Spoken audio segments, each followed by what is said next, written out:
So, welcome.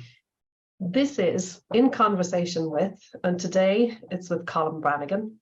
My name is Roisin O'Shea, and I'm the chair of the Irish Professional Mediators Organisation in Ireland. So, I'm going to introduce you, Colm, first. You've got an incredible professional backstory, so I'm going to just do a little snapshot, but I want our listeners to understand who you are. So, you have an MA in History and Technology and an LL.B from Queen's University in Kingston, Ontario. So you're from, well, you're in Canada, but I also understand you're Irish. You were born in Dublin. You have an LL.M from Osgoode Hall Law School of York University. You're also a fellow of the Chartered Institute of Arbitrators in the UK, and you hold an advanced designation of Chartered Med-Arbitrator, which will be the subject of our discussion today, through the ADR Institute of Canada. You've been a full-time ADR practitioner for over 25 years. So you have a few years on me. I'm at 13 years, so a little bit more time ahead of me. You are known as an expert in the development of online dispute resolution and Med-Arb processes. And you also provide training in ODR and Med-Arb training through the Canadian Collaborative for Engagement and Conflict Management. You've been a part-time instructor teaching ADR in the Faculty of Law at Queen's University and at Humber College. You are and have been a guest lecturer at Queen's University, Osgoode Hall Law School and the University of Toronto. And you've also presented at continuing education programs and conferences, provincially, nationally and internationally. So that's a snapshot of who you are. So you're bringing a quarter of a century to these next 30 minutes. So no pressure, Colin. And one thing I do want to say before, so I don't forget it, you and Marc, is it Bhalla or Bhalla? Bhalla. Bhalla, because in Ireland, when we have a BH, right, it turns into a V. So in Irish, so you and Marc Bhalla have a book coming out on the 15th of this month. It's called ODR, Yesterday, Today and Tomorrow. So you've co-authored it with Marc, and there's a foreword by Colin Rule that I met years ago through the AFCC at the point that he was moving for eBay into the broader mediation world. So you were born in Dublin and you now live in Toronto. So what we're going to do is start with a piece about your professional journey into the space of, let's do mediation first. So you came to mediation when, and what was your professional background that you were in or had before you came to mediation? Okay, so I was one of these people who was on the road to being an academic and then decided not to do my PhD, and then I went to law school. So I practiced in a variety of different areas, mostly litigation. I also did some work in social housing where I acted for a large union.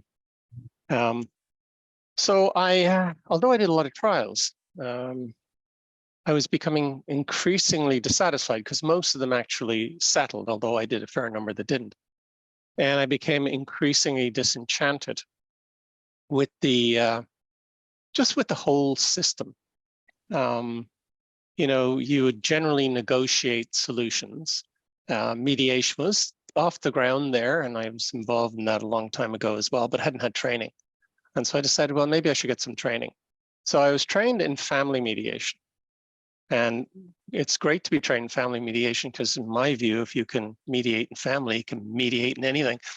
So I absolutely agree with you. I think it's the trickiest area of mediation, and you can build a broad set of skills dealing with many different issues, including commercial pieces within the family space. Definitely. Yeah. And so kind of, get the training and then was doing it part-time, decided I'd like some kind of structure around this, some kind of theory. And little did I realize there wasn't a lot. And I went and so I did an LL.M. And in that, I wrote my major paper, mini thesis on online dispute resolution, which it'd be fair to say when I first spoke about it in 2003 to a group of family practitioners in Ottawa, was not well received. We can't do this, we can't do that. And my ideas about it, what drove me to it, apart from an interest in technology, which I'll freely admit, was, Canada's a gigantic country. And even Ontario is a huge province. I mean, you're 2 days driving to get out of Ontario. It's huge. And it struck me, particularly in family law, as absolutely ridiculous that you would force people to come to, say, Toronto for an issue around variation of custody, as it was called then, custody or support, and that, no matter where you were. So if you had somebody in Vancouver and somebody in Toronto, and you know, where the kid's going to spend Christmas, then you'd squabble over jurisdiction, and jurisdiction, of course, would be where the kids live. And so that just struck me as not the best way of approaching things. The other thing was I did a fair amount of work with some women's shelters, and was very concerned about the fact that we don't, or we didn't at that time, you know, have people who were in domestic violence situations into mediation because power imbalance issues. But that is an interesting piece. When I was doing my PhD, I was looking at what screening tools were being used in Canada. When did they develop? Because part of my PhD was looking at Canada, and so I did it between 2009 and 2013. So I was interested to see that the earlier piece, like you just said, was that there was this reluctance to engage at all, to allow or perpetrator of domestic violence or alleged perpetrator and victim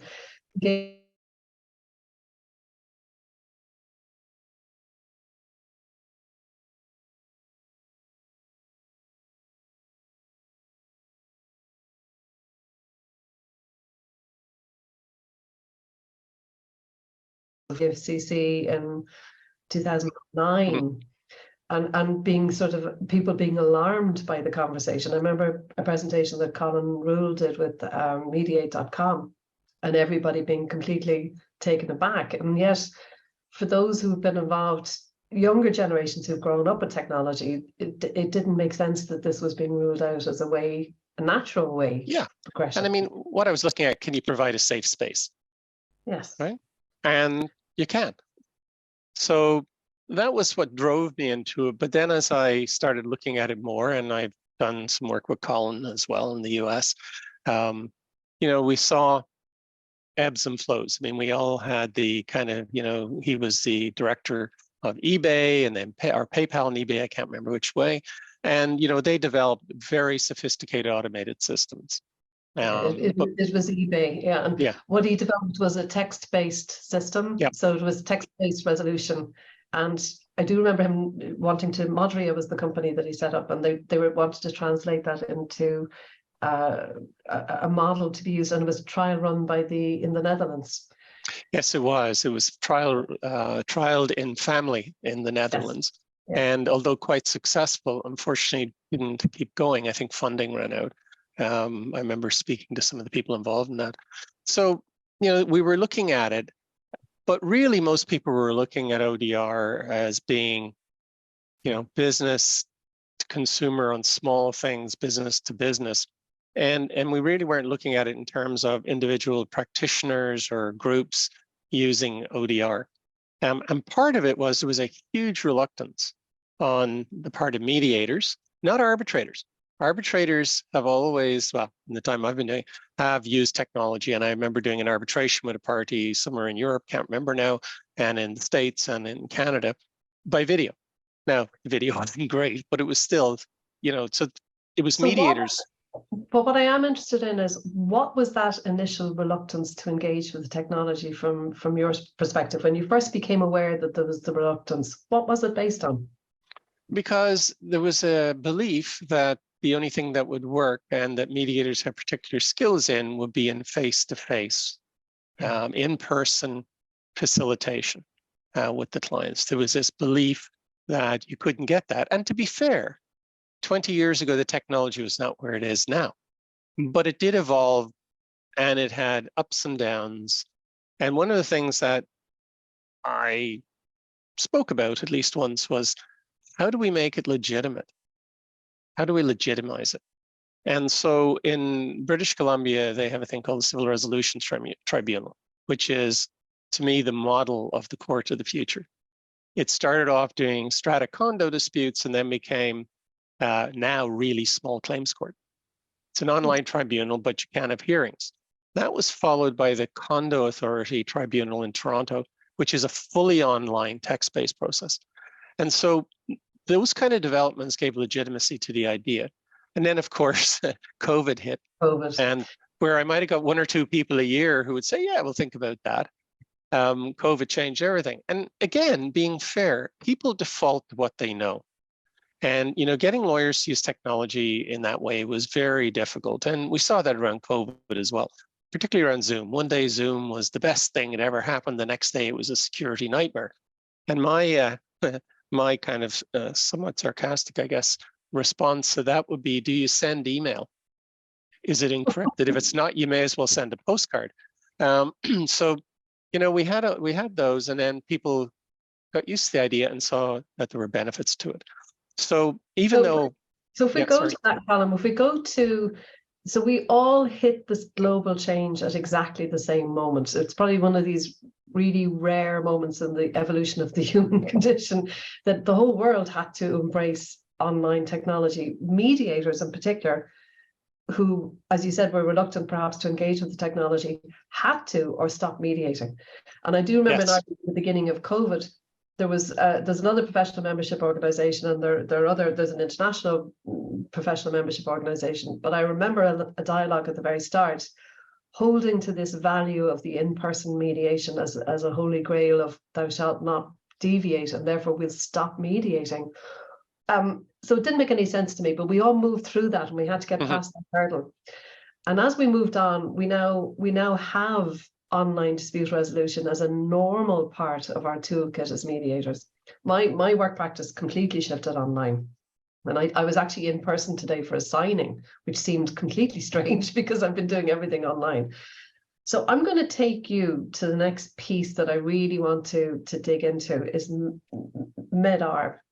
Okay. So Med-Arb, like I've done a good bit of reading about it, but I want to just, because remember, this is a video that's going to go out and sit out there, and I want people to understand what are we dealing with here. So maybe we look at, I'm going to give you my process in terms of mediation. And then I want to see, can we take the conversation into what is the Med-Arb piece and what are the issues, or what's the benefits, disadvantages. So in my process, I do individual intake sessions. Then, you know, if it's in person, you might have a caucus, so you break out into another room, or if it's online, you've got breakout rooms. You could have shuttle mediation with the parties in two separate rooms, and the mediator moves between. But during that process, the confidentiality is key to mediation, as we know, but also those caucus spaces are sub-confidential spaces. And so in the process that I do, the sub-confidential space protects privilege, legal privilege that exists between a client and their solicitor. So even if the solicitor isn't attending in sessions that I have, if I need to converse with the solicitor or they with me, they're in a sub-confidential space with the client, and therefore it's not disclosed generally into mediation. So then we look at Med-Arb. So can you describe to me what is Med-Arb, simply put, and then let's look at the kind of variation pieces on that. Okay. Sure, but let me just preface things by saying I came to Med-Arb because I didn't think that the kind of promise of mediation was being realized, in that mediation had become rote. We have a mandatory mediation program, part of it, and people would just go to a mediation.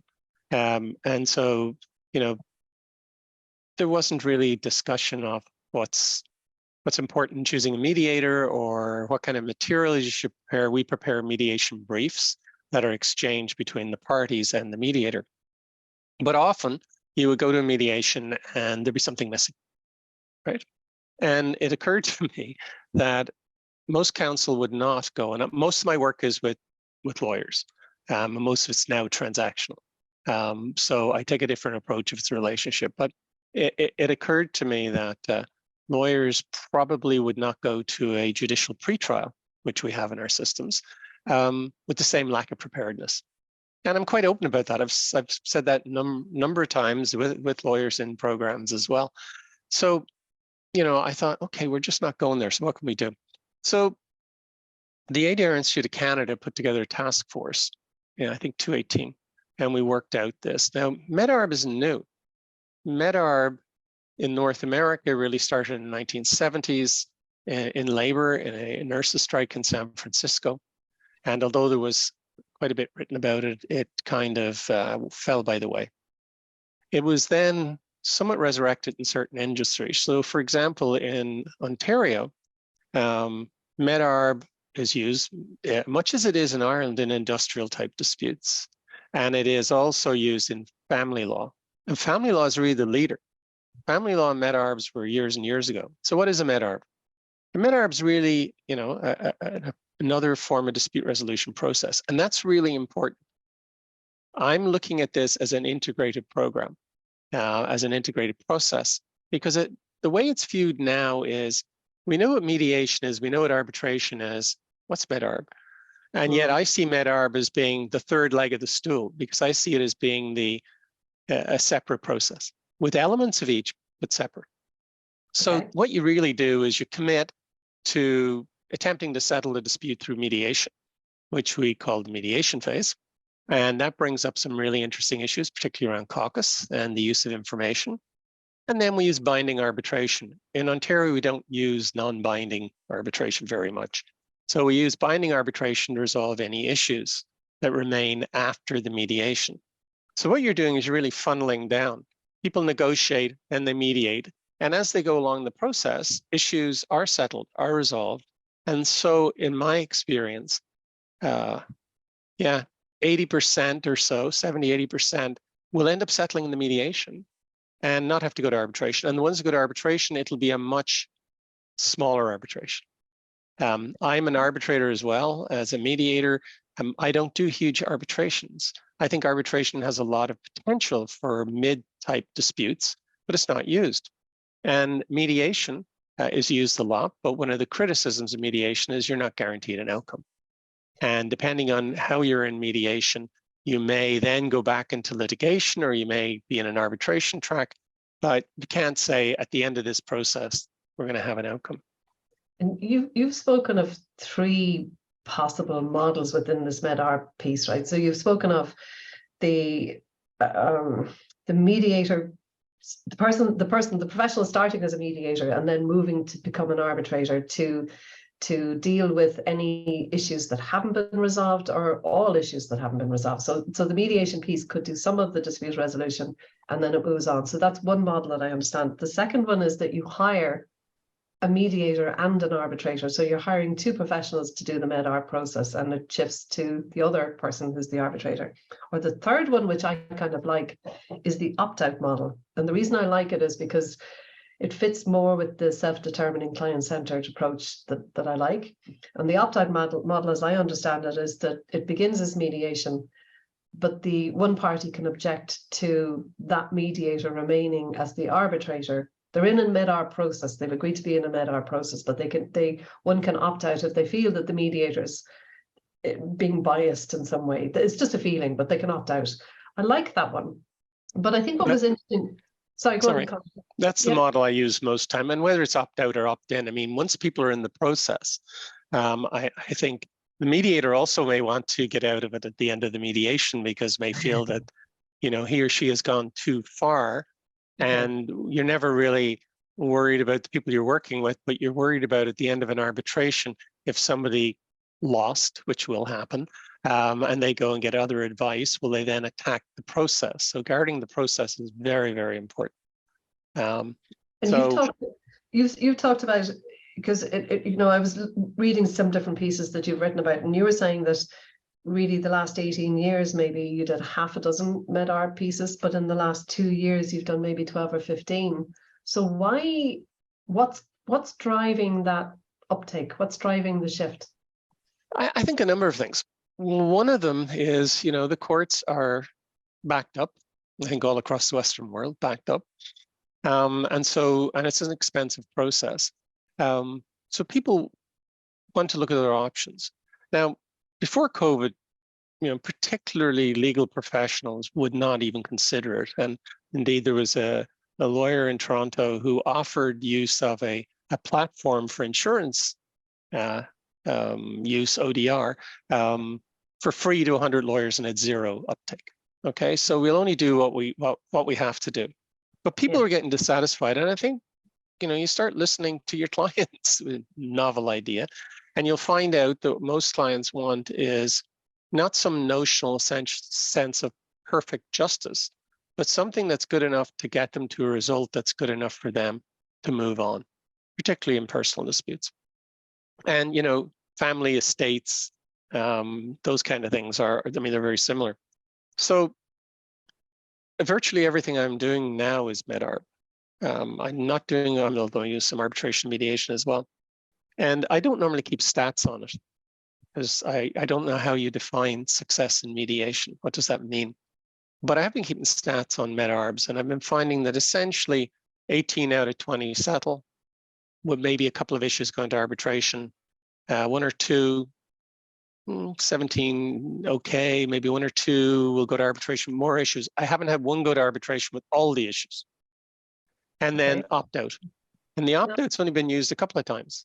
And once I used it, because although trained as a facilitative mediator, I generally, in civil cases, do what lawyers expect mediators to do, which is be more evaluative. And at one stage, I thought I'd maybe gone a bit too far in strengths and weaknesses stuff. And I decided I wanted out. Now, both parties were okay with me continuing on. And I said, no, part of my job as the arbitrator is to produce an enforceable award. But there's a second part that we don't talk about very much, which is not to start another dispute, right? We don't want to have an award and then you're fighting over it. So no, I opted out. And a lawyer didn't like what I said, so they opted out. So it's very rare to have it opt out, because people will generally build trust with you through the mediation process. It's also, there's a lot of pre-mediation work, far more than in standalone mediation. And that has 2 benefits. One, it gets parties and counsel working together on process, making sure we have all the information. It also means when we get to mediation, people are prepared. But I think it's the mindset change that is really important. And so it's not for everyone. You need, if people are represented, and I think people should be represented in this by by counsel. So it's people who want to resolve it, who have lawyers who can work with the other lawyer on the process, while at the same time being, very competent in how they put their client's case forward. So it's a subset. It's almost like psychology or going to a psychiatrist, a self-selecting sample. Now, initially, a few years ago, I was spending a lot of time on explaining the process. And now I'm finding kind of repeat players coming to me with the process more or less designed, looking for me to tweak it with them. So the uptake is generally among younger lawyers who are open to ideas. And, there's a lot of pushback in terms of, oh my gosh, you can't be both. Oh my gosh, what about due process? Oh my gosh, what about this, that, and the other? But if we actually believe in our client's right to self-determination, and we can produce a fair process, then the client should be able to choose it. In fact, there's just been a case in Alberta where the judge essentially said, look, you essentially can do more or less what you want to do, right? There have to be some minimum guarantees, but even those aren't written in stone, and most arbitration actually knocked out of parts of. I think it is important, though, to remember that even at the mediation stage, and this is truly a submission to arbitration, right? So your Med-Arb agreement is a submission to arbitration. And so that's kind of important to keep in mind, and also what your Arbitration Act, and I had a look at the Irish Arbitration Act, and of course I've looked at the Mediation Act before. They don't prohibit this. If it's not prohibited, there's no reason why you can't do it, other than culture. And it's funny because that's it. We've actually spoken about this before. One of the things that is certainly very, very strongly prevalent in the mediation community is this sort of getting precious about the way we do this thing and holding hard to models or values and not being ready to be innovative or open. And I think really the key piece that you just hit on is this idea, is that we should be client-centered our clients get to determine. So one of the things I love about the Mediation Act is that Section 11 says the clients decide if they will have an agreement that is intended to be binding between them. It's their choice, not mine as the mediator, not the lawyers. And you're right. I mean, I was looking at the 2017, our 2017 Act and our 2010 Act, and there's nothing to prohibit this Med-Arb approach. But I want to look at the pieces in the Canadian space, right? So what we're saying, correct me if I've got this wrong now. So you would need to be a qualified mediator and a qualified arbitrator. Then you can put yourself forward to be this Med-Arb entity. Yeah. And then at the moment, is it that I know that the ADR Institute of Canada developed a framework for Med-Arb. Is that the framework that you're working with at the moment? Yes, I mean, there are Med-Arb rules. We generally don't follow the rules because it's ad hoc, generally. It's not, institutionally run. And it provides a basis. Unfortunately, those rules are not all inclusive. You have to look at the ADR Institute's mediation rules and arbitration rules. And that was because, quite frankly, we couldn't get agreement because there was a lot of pushback on both sides. And, you go back to the models. I did a number of presentations on this. And in every presentation, I was told by a mediator, well, that won't work for the model I use. I said, great, I'm not saying it will. I'm just saying it's another model. I'm always suspicious, by the way, of people who say, I'm an X type of mediator, because it seems to me that what we are is we probably lean towards a certain model, but to be competent, we know something about other models and we pull bits in as we need them. That's a really important piece. And I think this idea that we well, as professionals, we should have a huge awareness of all the possible permutations, all the possible models. And and you've said this to me before, it's on a case-by-case basis. You bring out those pieces to suit the case that you're working with, to go with their needs. And I think it's really important that we don't become precious or rigid in our approach in the way that we work, which is why I'm interested in this conversation about Med-Arb, because I'm open to the possibility of this being something. But what I was curious about, Colm, is just, you have spoken about it beginning as in the family mediation space primarily, but you've also said that it could be used in the business sphere, so construction or condominium, commercial disputes. Do you see it as being as well suited for those types of disputes? I actually do. I mean, in construction, much like in Ireland and the UK, we have an adjudication model for ongoing disputes during contracts. But yes, I think it does work for virtually any type of dispute, as long as the model is tweaked to meet the dispute. I think one of the reasons it took off in family law, I mean, I did family Med-Arbs years ago. One of the reasons it took off there was it was generally high wealth individuals who wanted to keep everything private. They didn't want to go through the courts. But it kind of percolated down through the system to where it's very common today. And it's very common with self-represented parties, where outside of a family it's not. It's generally represented parties. That's Ontario. In BC, British Columbia, it's used quite a bit in commercial disputes. So there's differences. Commercial disputes, people say, well, what are you talking about? Particularly transactional. Why would you bother? Well, why you bother is probably not as important in a transactional dispute. So you may want to just do litigation. But in an ongoing business relationship type dispute, a supplier, particularly now what we've seen has happened to our supply chains and everything else, those kind of disputes, it makes sense because when you think about it, people start off negotiating, let's say in the corporate world or individually, and then they get into mediation, which is really broad. They can deal with everything and they can come up with solutions that a court can't impose or an arbitrator can't impose, right? So you have your opportunity to negotiate, then to mediate. And I found that if they don't get rid of things in mediation, they're kind of saying, yeah, it has to be decided. And I've had people say to me, I don't really care on these issues what way you decide. I just want it decided.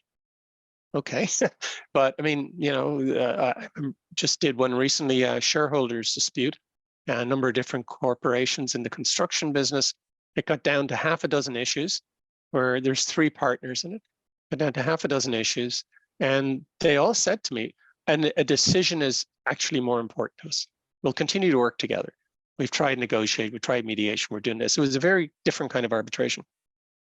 So it works. And if you are going to go on and have a relationship with the other party, the fact that you've tried everything before you get into adjudication, I think really counts.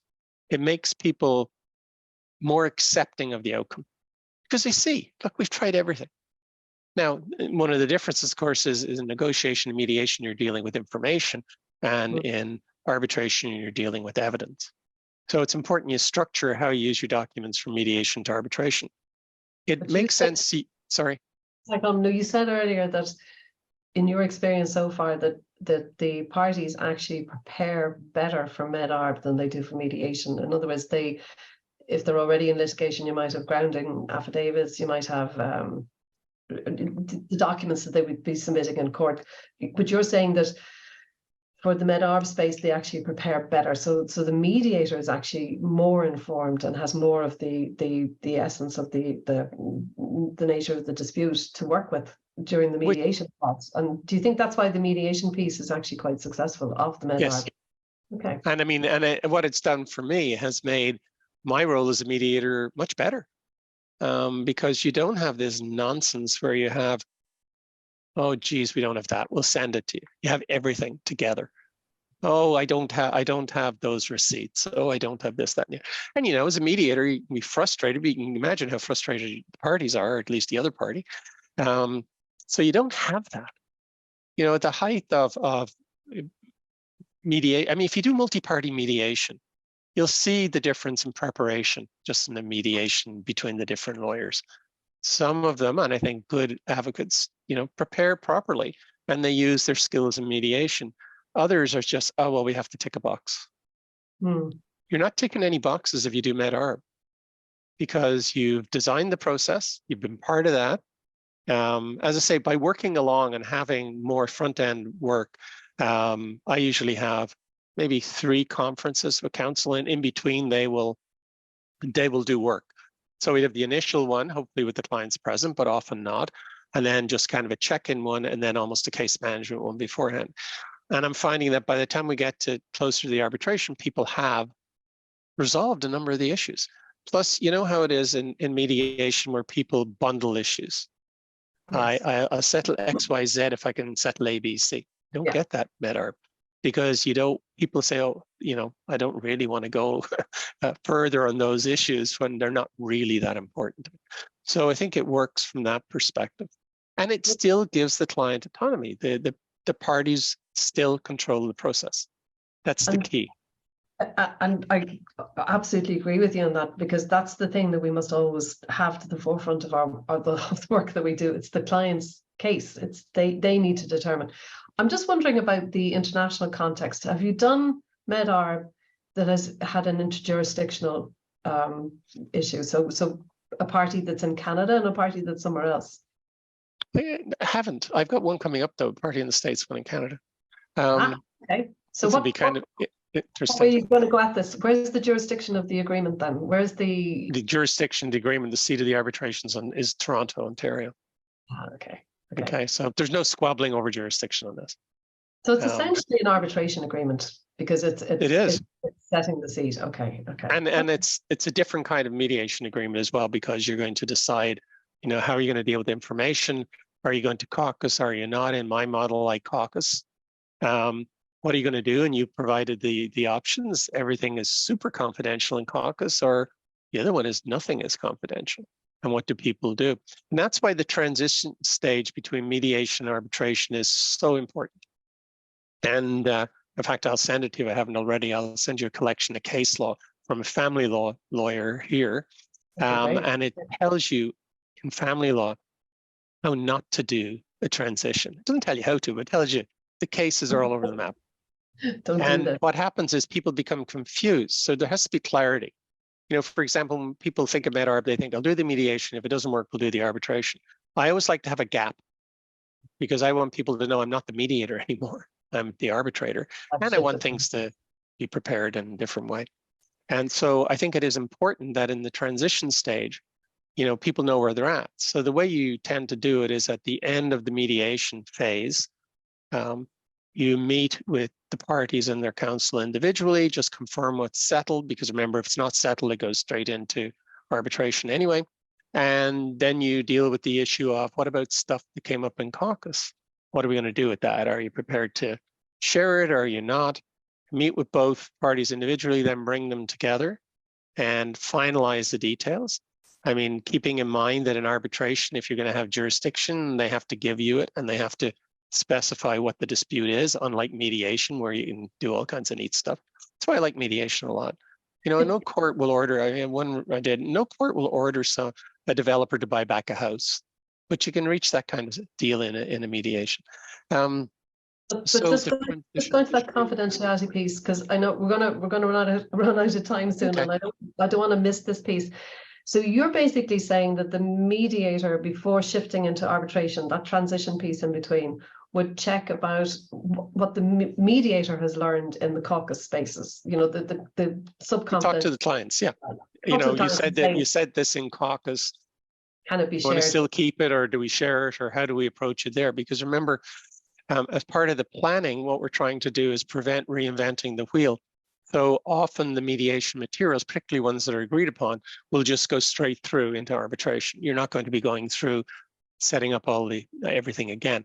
So that becomes a real issue. And then, of course, the transition should be confirmed in writing. And in fact, the rules say that. And people need to know. And one of the things that they have sometimes difficulty with this. In the mediation, you've been kind of friendly and they can talk to you. In the arbitration, it's a different world. So it's important to make sure people know that. And then the arbitration essentially is usually abbreviated, often done on affidavit evidence, and much quicker. And of course, you can decide on the level of reasons you want right at the beginning or at the beginning of the arbitration. And I've changed what was a cobbled together idea of mediation, transition, arbitration, and I've added parts at each end. I've added the kind of the agreement, Med-Arb agreement, and kind of planning as one phase. And at the end, the decision-making and award writing is another one. And for some strange reason, the idea of a 5-stage process appeals to people more than the idea of it just being put together. People love a process. We have stages in our process. You're absolutely right. And the piece I want to talk about to take us to the end of our conversation is the future piece going forward. So you have, you've a framework perhaps coming through the Institute. Do you want to see a broader understanding of agreed rules? And do you want to see some form of register of individuals who are there saying, here are individuals who are experienced mediator, arbitrator people? What do you see the future piece here? Well, I mean, the future piece, if I knew the future would be grand, but the future piece I think is, and also I think driven by COVID, is people are going to look at ADR more. And I think, it will become appropriate dispute resolution. What's appropriate for this dispute? Going back to the idea Sandler had in the 70s of get the forum to the fuss kind of stuff. I think people are going to look at that more. People have kind of been lulled, users have been lulled into this state where, oh, it's a mediation. Well, now, oh my God, it's a mediation, but I won't get to trial for 3 years, 4 years. What are we going to do? So we're seeing people pulling stuff out of mediation, or sorry, out of litigation into arbitration. Med-Arb is starting to go a little bit, starting to go into other areas, like estates. An area you can do it in Canada, but not in Ireland, would be employment-related disputes, because your rules around arbitration and employment are quite limited to the idea of private dispute resolution. I did have a look at the Chartered Institute's Ireland branch website, and it does mention Med-Arb and Arb Med, and there's all kinds of different combinations. And it says neither technique has taken off in Ireland, which I think is pretty something I'd expect. And you can say the same about most of Canada as well, but it's changing. There is a cultural thing, and the cultural thing is not the individual's cultural background; it's the legal culture. Yeah. Right. So you find civil law lawyers are more open to it. Common law lawyers raise, due process, all those issues, which of course can be can be dealt with if you're careful as the Med-Arbitrator. And also, it's preposterous to think you're going to forget everything. You're not. But the award has to be based on evidence.